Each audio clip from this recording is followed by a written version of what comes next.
Braid. Chassidic Parashat. The Jews expressed their gratitude to God by offering the first fruits. Sidra ki Savo initially states how to behave in the sanctuary. Braid. Then you shall speak before the Hashem your God as follows. The Aramean destroyed my father, and he went down to Egypt. He dwelt there with a handful of people. Braid. The Hashem brought us out of Egypt with a firm hand and an outstretched arm, and he brought us to this place and gave us this land. Braid. A land flowing with milk and honey. Now therefore, behold, I have brought the first fruits of the roll that you have given me, Hashem. Braid. The conjunction the Aramean destroyed my father is interpreted in relation to Laban's intention to destroy Jacob and therefore the entire Jewish nation. Braid. In this light, the offering of the first fruits is connected with the knowledge of God's redemption. Braid. God saved the Jewish people from destruction, once at the hands of Laban, the second time at the hands of Laban Egyptians. Braid. The sacrifice of the first fruits was also related to the knowledge of God's grace, because God led his people into the land abounding in milk and honey. Braid. However, the question arises, if the prayer at the first fruits offering was to express God's favor, why were they mentioned in it only 2 examples of miracles? Braid. After all, many others could be cited: the parting of the Red Sea, the fight with Amalek, manna and water in the desert, the wars against Sichon and Og. Braid, and others. Perhaps it could be answered that only Laban and the Egyptians threatened Israel with complete annihilation. Braid. And that therefore deliverance from these 2 enemies was more substantial and important than deliverance in all other miracles.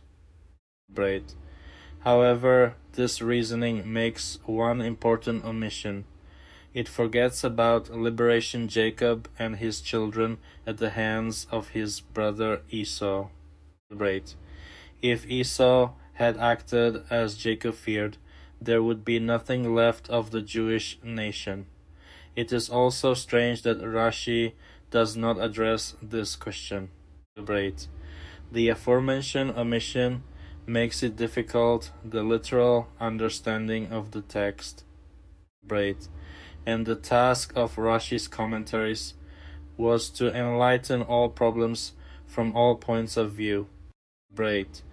We can therefore conclude from Rashi's silence in this case that our case is actually none. The problem is not that with my own reason, Braid, or with the help of Rashi's previous notes, we can understand why Jacob's deliverance from the hands of Esau does not apply to prayer at first fruits offering. Braid. A possible explanation would be that Esau was not a real danger.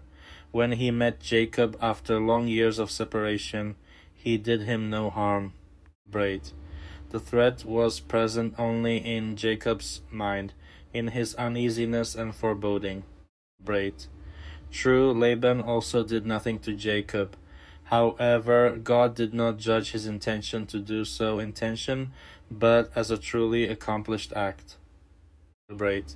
When Rashi was explaining why the Torah says about Laban the Aramean destroyed my father instead of the Aramean sought to destroy my father, states, Braid.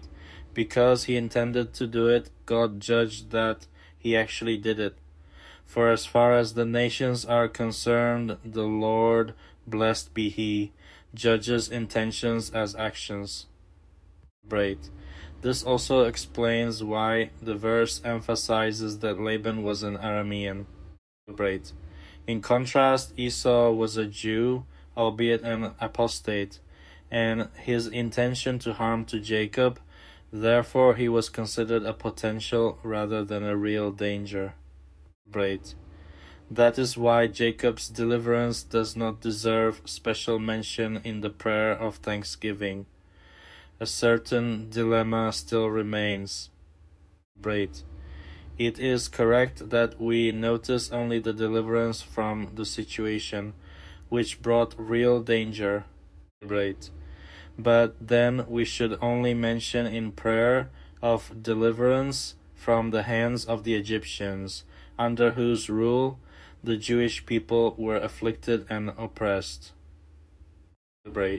If we read the text carefully, we see that Laban did Jacob no harm, and if God judged his intention as well as the completed deed, this only applies to Laban's punishment and not for Jacob's situation.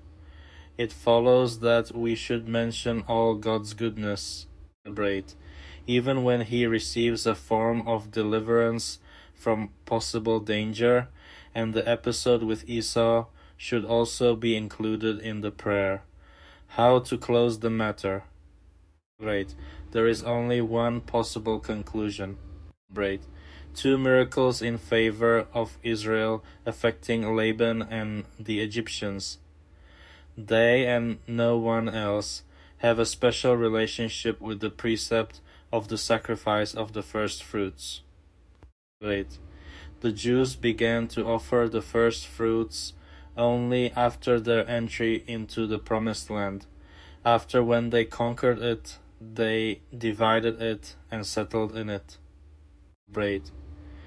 From this we see that in fulfilling the first fruits command, Israel was not merely expressing his gratitude for God's gift of the Promised Land, but above all for the fact that God allowed the Jews to live in the Promised Land. They settled down to make it their permanent abode, a real home. Only when the Jews in the Promised Land could rejoice in the joy of the Spirit were they willing to offer a sacrifice, first fruits. The fruits expressed the gratitude of the Jews for the land flowing with milk and honey, for the happiness of being able to still inhabiting, eating her fruits and enjoying her bounty. The above examples of Laban and Egypt were chosen precisely to emphasize this reality. In the places they mention, our ancestors lived permanently in apparent safety. Here, however, enemies rose up against them, and only thanks to Gideon's help were they defeated. Thus the examples clearly emphasize the everlasting gift of the land, in which there can only be enough for everyone. In the case of Laban and Egypt, our ancestors received a miracle in the place where they lived permanently. Jacob dwelt in Mesopotamia 20 years. The Jews in Egypt 200 years. And the words of the prayer, the Aramean, destroyed my father, and he went down to Egypt. From the beginning they give to reveal how the threat of their destruction rises from the place in which the Jews have already settled. Esau opposed Jacob when the forefather of the Jews was already on his way out of slavery. And also to other miracles that later accompanied Israel occurred during the wanderings in the desert after the exodus from Egypt. So these miracles have no relation to the exceptional feeling of gratitude that the Jews expressed in their own way, settling in the Promised Land, their land, the land overflowing with plenty. What is the Chassidic interpretation of the sacrifice of the first fruits? In Or HaTorah, Savo, page 1040 f. It is explained that the fruit of the tree bears some resemblance to the soul. Right. The soul is clothed with the body, and the sacrifice of the first fruits. Then we express how the body-enveloped soul reconnects with its source into God. Right. It is said, as the first fruits of the fig tree, the earliest ones, I saw your fathers. It is the same with the Father of the soul, its heavenly source. Right. He resembles the first fruits. The reconnection of the soul with its source has two parts: the ascent of that which binds to the earth, Right, and the descent of what belongs to heaven. The purpose of prayer is to bring holiness into this world. Right. Jacob's journey to Laban was the descent of the vision at Beersheba to the temptation in Charan. See Likutei Sisho, Vol. Right. 1. Commentary on eggs, just as it was the journey of the Jews from Egypt. Right. And these two descents hasten the two great works of grace and deliverance by which he was Jewish a nation saved from destruction. Right. The stated meaning remains valid for the life of every Jew. It is not enough for a Jew to be satisfied with his own spiritual elevation, right, to raise his soul to God's proximity. He must also strive to bring spirituality into this world, right. It should be evident from his every speech, whether at work or in society, right. Not only should he not separate himself from faith in God by them, but he should, on the contrary, make them an integral part of his religion. Right. Such are the first fruits of which the Torah speaks, and by their sacrifice holiness is effected the end for which the world was created. Right. By human effort to make it the seat of God, a basket of plenty, the divine imperative of Bikurim. In the rich tapestry of Jewish tradition, right, the mitzvah of Bikurim, or the offering of first fruits, stands out as an extraordinary expression of gratitude, humility, and spiritual awareness. Right. As articulated in the book of Devarim, right, the Torah commands the faithful to gather the first fruits of their harvest and present them before the Almighty in a sacred ceremony. Right. This ancient practice is not merely a ritualistic obligation. Right. It serves as a profound reminder of the intricate relationship between the Jewish people and their land as well as their Creator. Right. Through the lens of Bikurim, we can explore themes of gratitude, the reorientation of desires, and the essential role of spiritual guidance, right, all of which resonate deeply within the Jewish consciousness. Right. At the heart of the mitzvah of Bikurim is the understanding that the fruits of one's labor are not solely a result of individual effort, right, but rather a manifestation of divine grace. The Rambam, in his exploration of this commandment in Sefer HaMitzvos, right, expounds on the idea that the act of offering one's first fruits is a necessary antidote to the human inclination to boast about personal achievements. Right. When we labor in the fields, nurturing plants and tending to orchards, we naturally develop a sense of ownership and pride over the bounty that emerges. Right. Yet the Torah urges us to pause and reflect before indulging in the pleasures of our labor. It instructs us to first acknowledge the source of our blessings. Right. Reminding us that it is the Almighty who has endowed us with the land and the capacity to cultivate it. This precept serves as a counterbalance to human ego, emphasizing that our desires and accomplishments are intertwined with a greater divine purpose. The Schatzer Rebbe ZTL offers a particularly illuminating perspective in his work Or Haganus. He draws attention to the term basket used in the Torah, interpreting it as an acrostic for ta'amim, nekudos, and osios.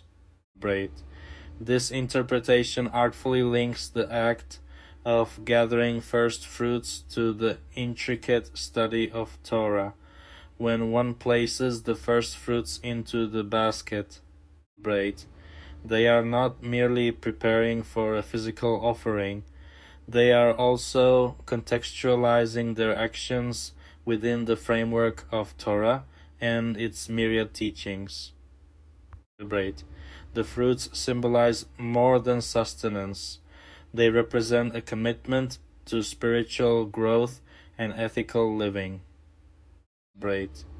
By aligning one's material blessings with the teachings of Torah, one transforms the act of enjoying the fruits of the land into a sacred service, ensuring that enjoyment is infused with gratitude and reverence. Furthermore, the act of presenting the basket of first fruits to the Kohen present at that time underscores the critical role of spiritual leadership within the Jewish community. The Kohen serves as a mediator between the people and the divine, embodying the connection between the sacred and the mundane. When individuals offer their first fruits to the Kohen, they are not only recognizing the importance of spiritual authority, but also acknowledging the necessity of guidance in their religious lives. This gesture reflects a deep understanding that personal spirituality flourishes within the context of community and tradition. It emphasizes the importance of mentorship and the transmission of wisdom from one generation to the next. By entrusting the Kohen with their basket, individuals forge a deep connection with their spiritual leaders, ensuring that their offerings are blessed and accepted in a manner that aligns with divine will.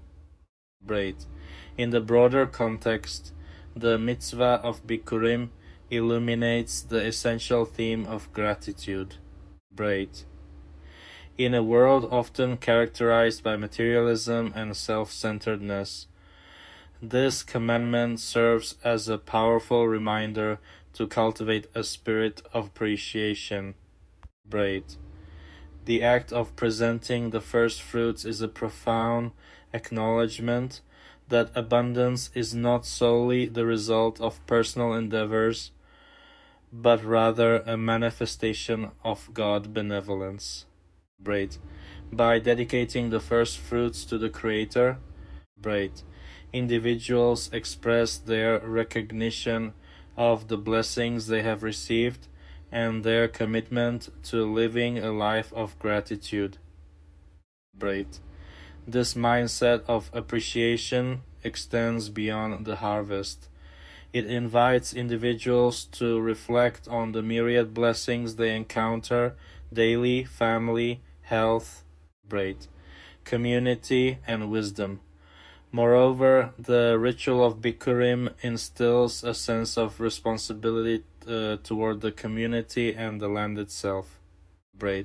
As individuals gather their first fruits, they are reminded of their role as stewards of the earth. The Torah's emphasis on offering the first fruits underscores the importance of sharing one's blessings with others and contributing to the welfare of the community. This communal aspect of the mitzvah fosters a sense of interconnectedness and mutual support. Celebrate, encouraging individuals to uplift one another and to recognize that their personal fortunes are intertwined with the collective well-being of the Jewish people. Celebrate. In conclusion, a basket of plenty is far more than a simple offering of tangible fruits. It is an intricate expression of faith, gratitude, and communal responsibility that resonates through the ages.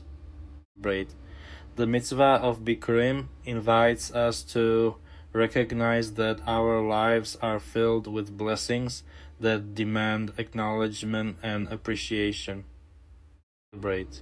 Through the practice of offering our first fruits, we learn to intertwine our desires with our spiritual values. Transforming our enjoyment of the world into acts of divine service. This sacred act compels us to approach our lives with a sense of humility, recognizing that every bite we take is suffused with gratitude and reverence for the Creator who has bestowed upon us a land flowing with milk and honey. Ultimately, the mitzvah of Bikurim serves as a timeless reminder that our relationship with the Almighty and the world around us is a dynamic interplay of gratitude, intention, and communal connection.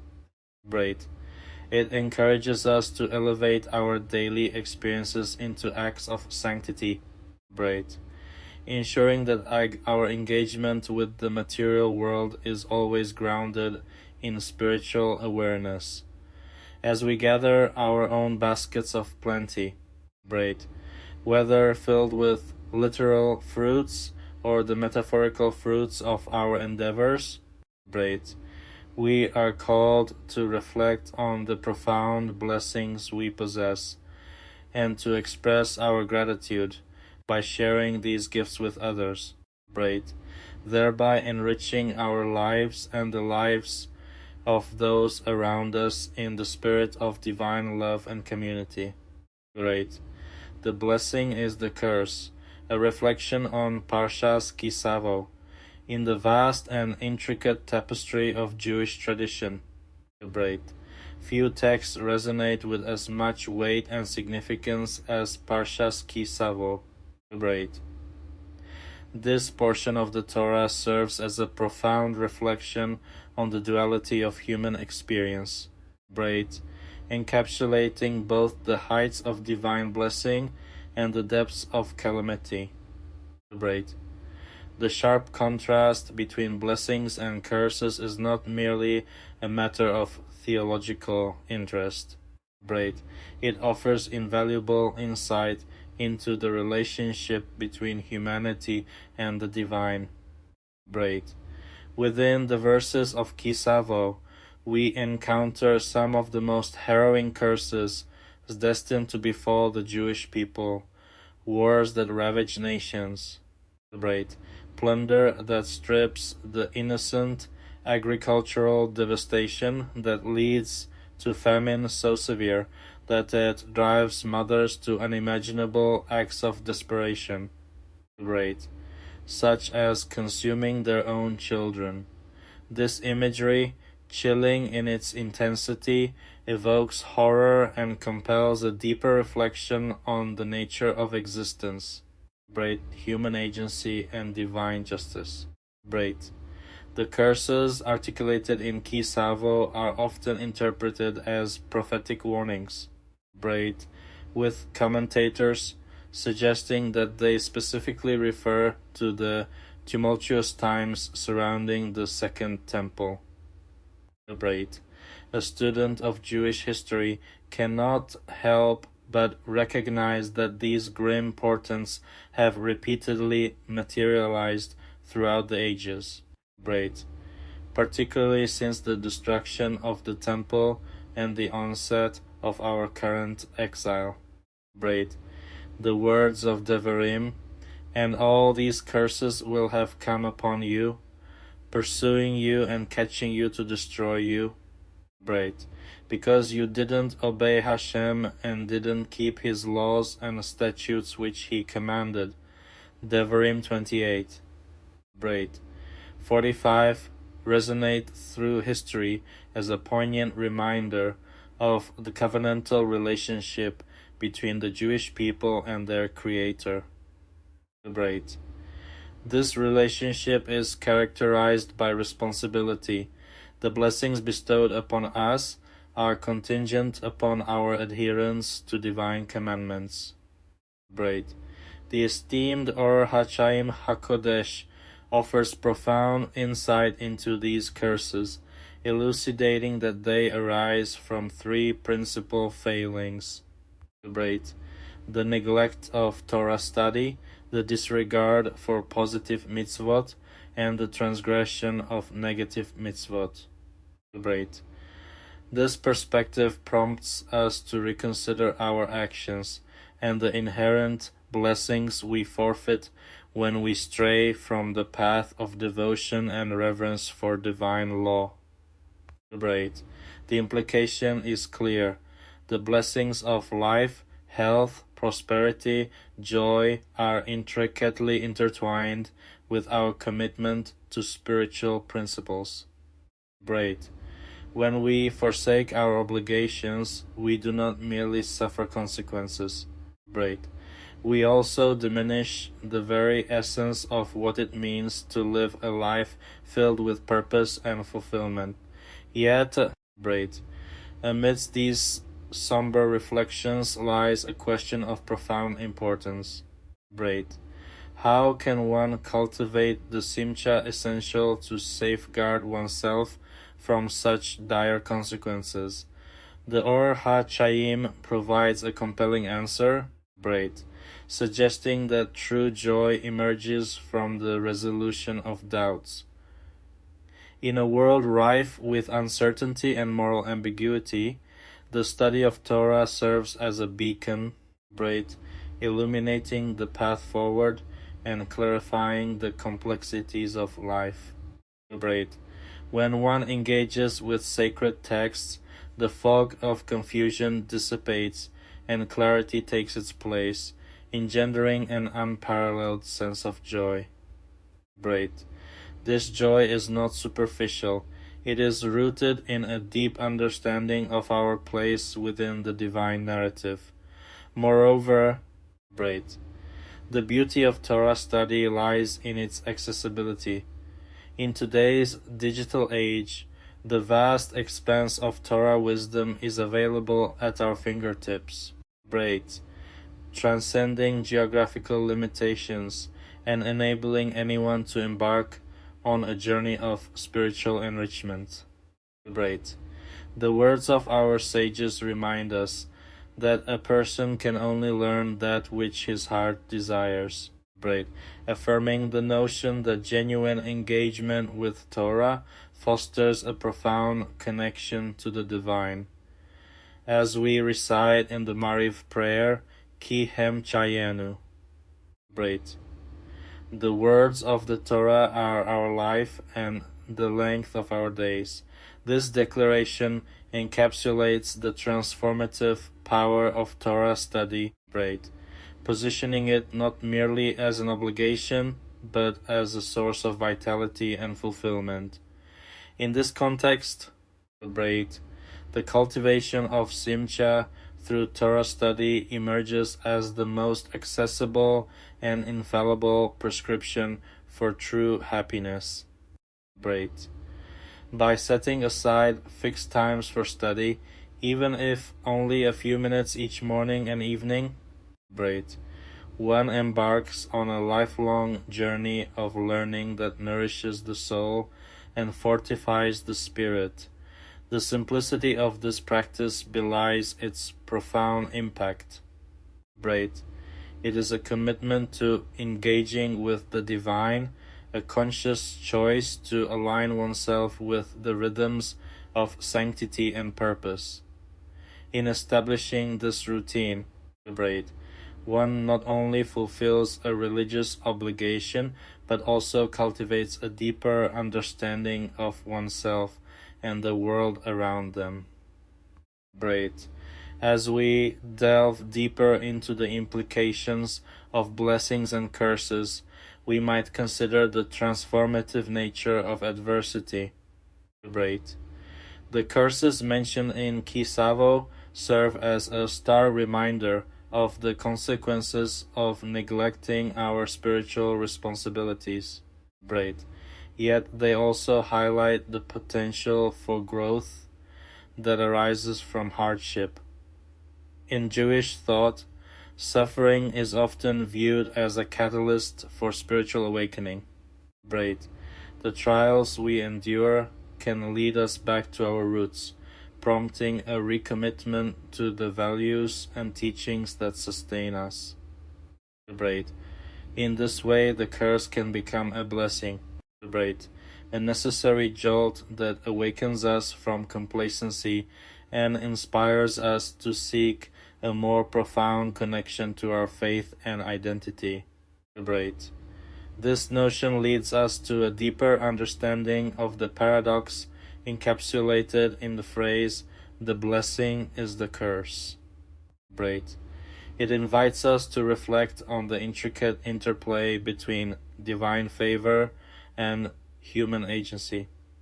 The blessings we receive are not merely rewards for good behavior. Great. They are opportunities for growth and fulfillment. Great. Conversely, the curses we encounter are not solely punishments. They can serve as wake-up calls. Great. Urging us to reevaluate our choices and realign ourselves with our spiritual purpose. In conclusion, great. The duality of blessings and curses in Parshas Savo serves as a mirror reflecting our choices and the consequences that follow. The blessings, great, while abundant, require a commitment to the divine path, great, while the curses stand as stark reminders of what may transpire should we neglect our sacred responsibilities. Great. In this intricate dance of fate and free will, we are called to embrace the transformative power of Torah study as a means of achieving true simcha, great, a state of happiness that transcends the trials of existence. As we navigate the complexities of our lives, great, let us remember that within the blessings and the curses lies the opportunity for growth, redemption, and an abiding connection to the divine. Great.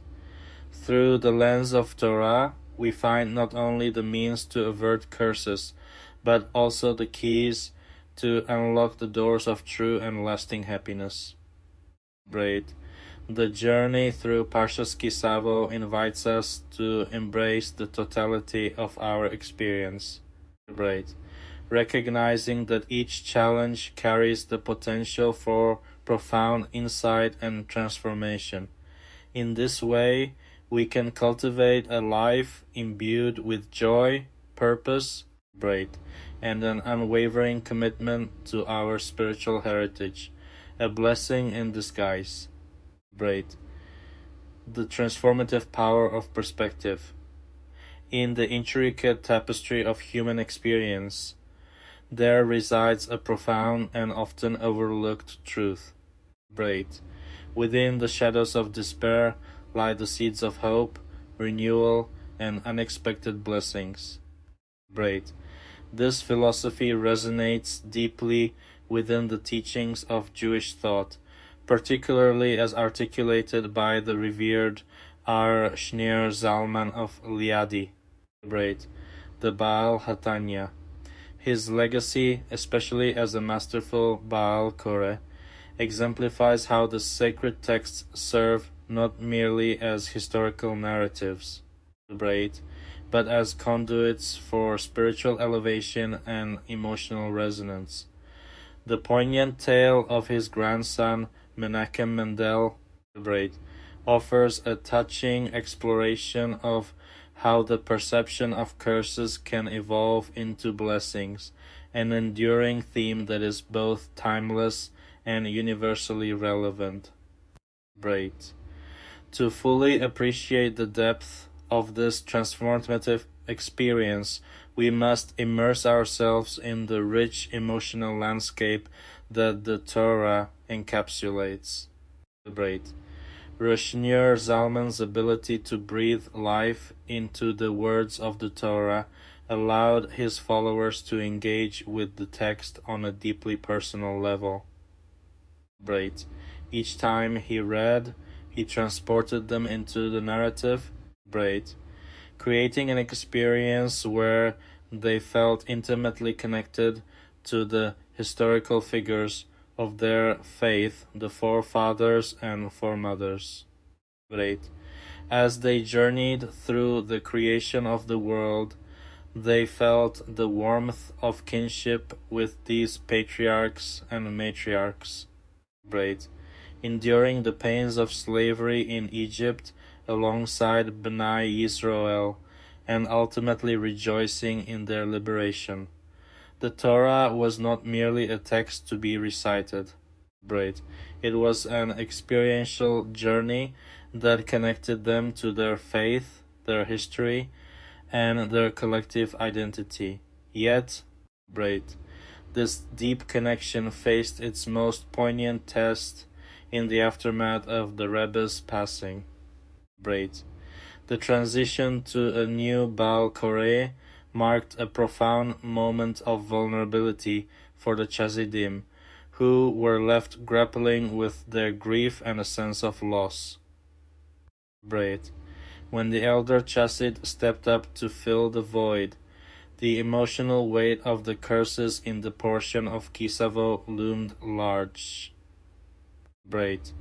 It was in this charged atmosphere that young Menachem Mendel, in his innocence, experienced a moment of profound clarity that would resonate throughout his life and beyond. As the elder Chassid began to recite the Torah, the air thickened with an intensity that was palpable.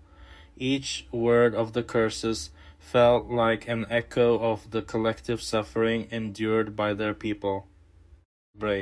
It was a moment heavy with the awareness of loss, the loss of their beloved Rebbe, the loss of a guiding light that had transformed the way they perceived their trials. When young Menachem Mendel, overwhelmed by the gravity of the moment, burst into tears, it was not merely an expression of sorrow, but a recognition of the profound connection he had lost. His tears were a symbol of a deeper emotional and spiritual awakening, a reflection of how the lens through which we perceive our reality can profoundly shape our experience of it. When his father, seeking to understand the depth of his pain, asked, "Why did you weep so much, my son?" The young boy's response was simple yet profoundly enlightening. "The reason I never wept before was because Zaid used to read the Torah." When Zaid read the curses, they sounded to me like blessings. In this heartfelt declaration, Menachem Mendel articulated a truth that reverberates through the ages, that our understanding of adversity can shift dramatically based on context, guidance, and spiritual insight. This interaction serves as a microcosm of the broader human experience, illustrating how our perception of suffering can be transformed into a source of strength and resilience. The curses that seemingly punctuate the sacred narrative are imbued with layers of meaning that, when approached with faith and an open heart, can reveal profound blessings. The anguish of exile, the trials of life, and the uncertainties of existence can, in the right light, become heralds of growth, transformation, and ultimately redemption. The notion of a blessing in disguise transcends mere optimism. It is rooted in a fundamental spiritual principle that calls us to confront our own curses, the hardships, the trials, the moments of despair, and to excavate the hidden blessings that lie within them. This process does not diminish the reality of suffering, but rather elevates our understanding, inviting us to view our struggles as integral to our spiritual journey. It challenges us to cultivate resilience, to embrace vulnerability, and to open ourselves to the transformative power of faith. In the face of adversity, we are often presented with a choice: to succumb to despair or to seek the light within the darkness. This choice echoes throughout Jewish history, where moments of profound suffering have often given birth to extraordinary resilience and renewal. The biblical narrative itself is replete with instances where trials have led to triumph, where the journey through the wilderness has paved the way for the eventual entry into the promised land. Each chapter of this story serves as a testament to the enduring spirit of a people who have learned to navigate the complexities of life with faith and hope. As we reflect on the teachings of our Shneur Zalman and the poignant lesson imparted by young Menachem Mendel, we are reminded of the power of perspective. In times of trial, when the world may seem engulfed in darkness, we are called to remember the wisdom of seeing curses as blessings. Each challenge we face can propel us toward growth, deeper understanding, and a closer relationship with Hashem. The act of reframing our narrative, of viewing our struggles through a lens of potential and possibility, becomes an act of spiritual courage. Furthermore, this transformative perspective extends beyond individual experience. It becomes a communal endeavor. As we seek to illuminate our own paths, we are also called to support one another in our shared journeys. By cultivating a community rooted in empathy, understanding, and shared faith, we create an environment where collective healing can flourish. The bonds forged through shared experiences of struggle and triumph strengthen our communal identity and serve as a testament to the resilience of the human spirit. In conclusion, the legacy of the Chabad Rebbe's teaches us that within the fabric of our spiritual and communal lives lies an invitation to transform our sorrows into sources of strength. The journey of life, with all its ups and downs, is a sacred pilgrimage toward deeper understanding and connection. We are encouraged to embrace the full spectrum of our experiences, recognizing that even in our darkest moments, there is the potential for light. As we navigate the complexities of life, may we cultivate the ability to see beyond the surface, finding the blessings hidden within every challenge, and embodying the eternal message of hope, consolation, and divine love that permeates our sacred texts. A Guten Shabbos to all. as we journey together toward a brighter, more enlightened future, guided by the wisdom of our ancestors and the enduring light of faith.